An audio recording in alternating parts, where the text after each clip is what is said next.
Earlier this week, there's an article published on ESPN by Baxter Holmes. And in this article, he talked about sleep in the NBA.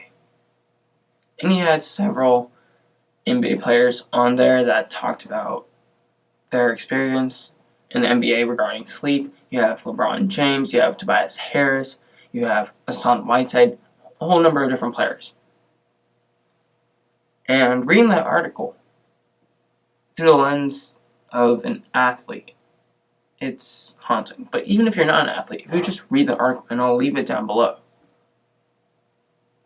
it still is haunting.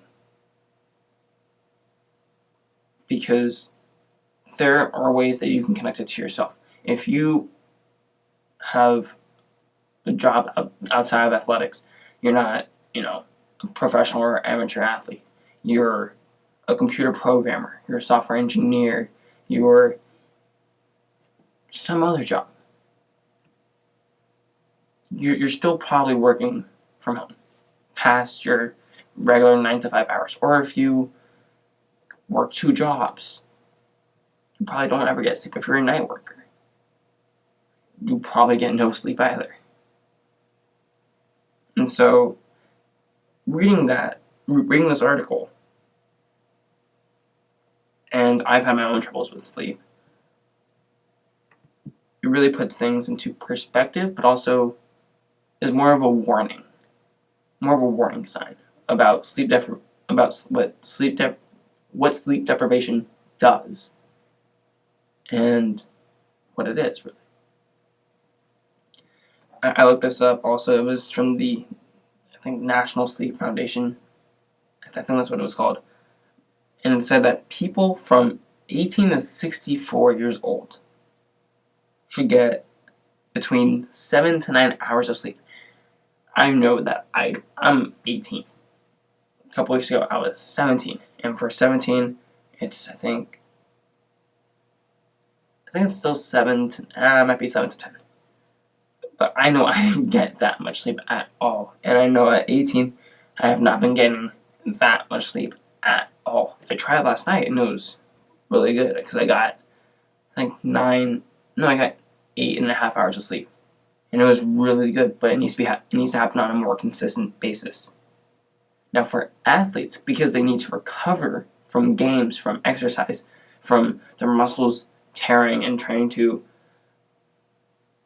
heal from the wear and tear of their muscles, they need more sleep for recovery, recommended at 8 to 10 hours of sleep, but they don't get it. The average NBA player gets 5 hours of sleep. The average for NBA players is 5 hours of sleep. That is far below the 8 to 10 hours needed for recovery for a professional athlete.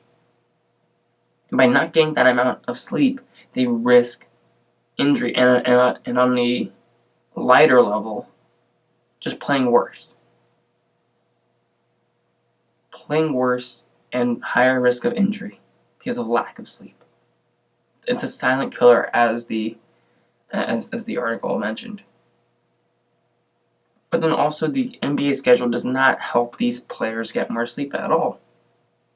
They have back-to-back games. Their schedule goes, they finish the game, they clean up for media, they get on the bus where they can maybe take a nap, after getting on the bus, they get on the plane, they check in and out at the hotel that they're staying at, they sleep, maybe, then they get up for early practice, game plan, shoot around, film, eating, whatever, then they go back to sleep, taking a quick nap before the game, and then play a game, and they redo that whole schedule. And even on off days, because that was for a back-to-back schedule, even for off days, they still have to get up early to game plan, film, eat, practice, shoot around, all that stuff. And even when they're on the team bus, even when they're on the plane to and from stadiums, where they take naps, this doesn't help. Because for that sleep, for that 8 to 10 hours of sleep, and if you're a non-athlete, 7 to 9 hours of sleep, You need it all at once. All at once. Because those naps only do so much, and those naps mess up your circadian rhythms. The article explains it a bit more. The article explains it a bit more than I'm explaining it, but the naps don't really help.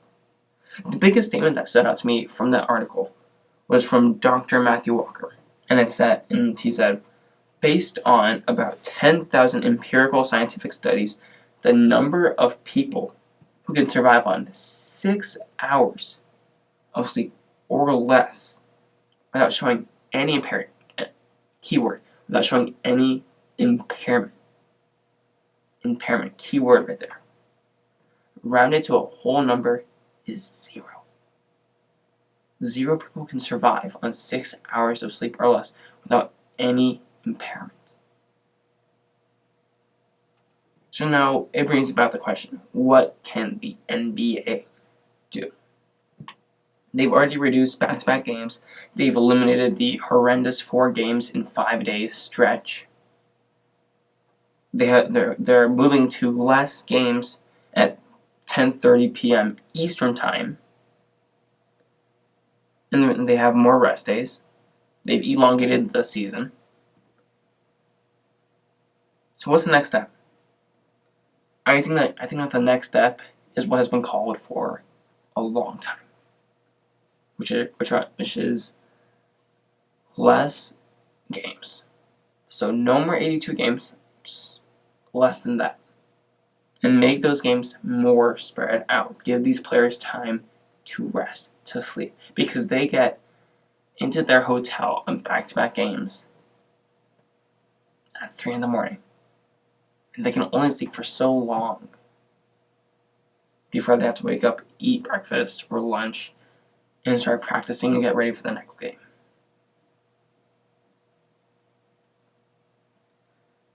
So that's what I think the NBA has to do. That's the next step. Reduce the amount of games from 82 to some other number and spread out the amount of games.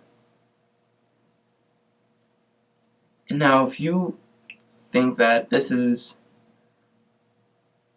just a load of crap, if you think that this does not apply to you, this sleep does not apply to you because you somehow get 10 hours, 9 hours of sleep every single night and you're flying like an angel, then congratulations. But put yourself into these players' shoes. Or if you feel that you do something similar at your work, where you work a 9-to-5 job and then you have to do work at home. I know my mom has to.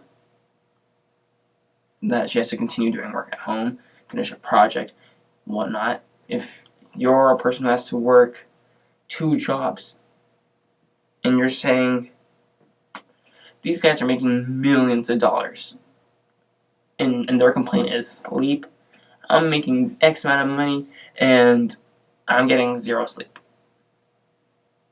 First of all, I sympathize with you. But at the same time, you know what it's like not having sleep. And I'm pretty sure that you would like more sleep. I'm sure that you would like your job to pay you more and you to be able to have more time to sleep. And that's exactly what these NBA players want. Money is not a part of it. It's about just human survival. What a human needs. That's literally what this is. And again, if you don't fulfill any of those and you just don't care and you're saying, oh, those NBA players are just babies and stuff like that, I would say try putting your body on the line with 5 hours of sleep, running up and down the basketball court with people saying that you suck and that you don't belong in the league, that you're no good, or even on occasion yelling racial slurs. It'll get to you at some point. It will. On 5 hours of sleep or less, it'll get to you. And in the end, as Tobias Harris said, in the article, and I'm going to reword it just a bit because he said in the future tense, but I'm going to say it's present tense now. Sleep deprivation is an issue that needs to be talked about now.